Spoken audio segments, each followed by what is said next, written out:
2 months ago, I uploaded my thoughts on the Isle's EVRIMA recode, and I was impressed with the improved visuals and new mechanics it offered at the time.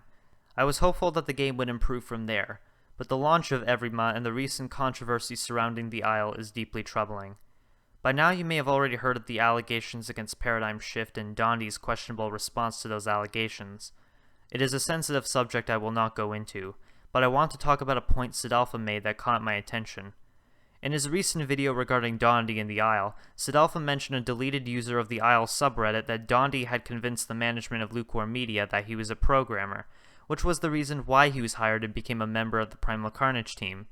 Another user also mentioned that Dontdi was responsible for hyping up the 2.0 recode, and was blamed for killing the original game. Dontdi may have killed Primal Carnage. Quote, almost the exact same thing happened to that game too, where Dontdi got big plans, started doing them, and after a year jumped ship off the project after the rewrite to that game didn't go as planned when he dreamed too big for it. Can't say I didn't expect this to happen, but let's just hope the Isle actually progresses from here on out and doesn't end up on a similar rocky road that Primal Carnage Extinction did.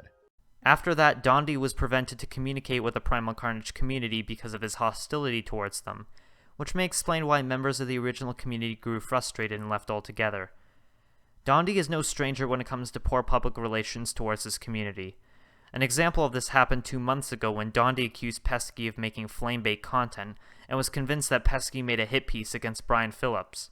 No, any person who makes obvious flame bait content like that to shit on one of our developers has no space in my mind from now until the day I die as being a content creator for us. So you can just revel in the bed you have made and enjoy that.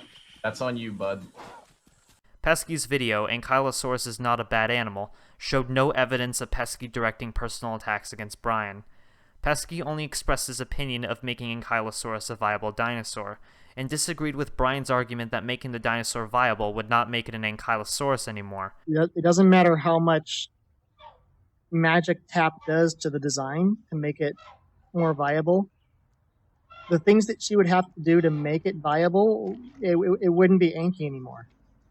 So then it's like, why bother? First off, as exemplified before, tons of dinosaurs in the Isle have been changed in design and or function to fit a certain niche in the Isle. All of the dinosaurs listed have undergone drastic design changes for the purposes of being playable in the Isle. And as I said before, Anky would not require that many design changes at all, other than an armor mechanic and a tail club strong enough to cause life-threatening damage to an opponent. Pesky clearly had no ill intention against the Isle or its developers, but Dontdi assumed otherwise. The problem with Dontdi is that he generalizes constructive criticism as a personal attack against him and his staff. Instead of acknowledging the criticism, he would deny it and blame those responsible for it. Ignoring feedback and insulting your fans is harmful and creates a breeding ground of toxicity that divides the community. Any online game cannot exist without a community, and therefore maintaining a healthy and growing player base is vital to the longevity of the game. However, the Isle's community is in such a state of disrepair that after 5 years in early access, unfulfilled promises, and a disgruntled player base, it is unlikely the community will fully recover. The recent allegations have only made things worse as the controversy is magnified by the broken release of EVRIMA. Dontdi's troubled behavior and his previous involvement with Primal Carnage back in 2014 speaks volumes, and is very concerning to the longevity of his game. This brings us back to EVRIMA and my previous thoughts of the recode. While the visuals and lighting were a technical improvement over the legacy version, the missing features, bugs, and poor optimization left much to be desired. I was surprised at the time that my RTX 2080 was able to run the unoptimized recode, in which I was able to achieve more FPS than the legacy version, but to say my frame rate was consistent wouldn't be accurate. My average frame rate was at least 100 FPS, but I would occasionally get below 70s depending where I was on the map. Still, I considered myself lucky as many players claim to have suffered from horrific frame rate issues that severely hindered their gameplay experience. Perhaps the Isle's most redeeming feature is the ability to create groups and play with friends, as it is an online experience and the enjoyment comes from interacting with people you meet and know. However, EVRIMA's group feature is currently missing, which makes it nearly impossible to find players. Therefore, I would not recommend playing EVRIMA in its current state, as the core gameplay alone is not enough to justify the missing features and lack of content. Fortunately, a roadmap has been released and more content is planned to arrive soon, but whether those promises are fulfilled remain to be seen. Now let's talk about the problem with the Isle in early access. In theory, early access has meant that you would have early access to a release candidate or a nearly finished product. In the past, developers used betas for widespread playtesting and collected data from testers to prepare their product for the final release. However, the Isle is far from complete and is using early access to sell itself as an unfinished game. It is also a possibility that early access is being used to deflect criticism from both professional critics and consumers.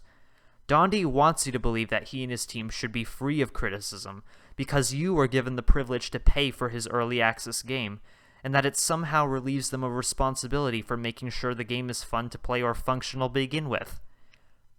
To be fair though, early access should limit your critique to some degree, as it is not a final product, and you should only complain about things that are applicable. However, you always have the right to criticize any game and its developers for their actions, especially when they charge you money for it. Releasing unfinished games does not benefit consumers or developers because charging money for a game that is still in development is a public relations nightmare. Games in their infancy are prone to changes in development, such as content being cut, experimental features coming and going, map locations can change, art direction can change, etc. People expect change from an early access game like The Isle, but they also do not want it to change from what made them buy the game in the first place. So when you release a recode that lacks the features and content of your previous version, you should not be surprised if you end up upsetting your fanbase. And that is all I have to say about The Isle and its creator. I have no ill intention against The Isle or its developers, but the way The Isle has been heading recently is deeply worrying. I hope the newly released roadmap will add more content and bring positive changes, but I wouldn't hold my breath.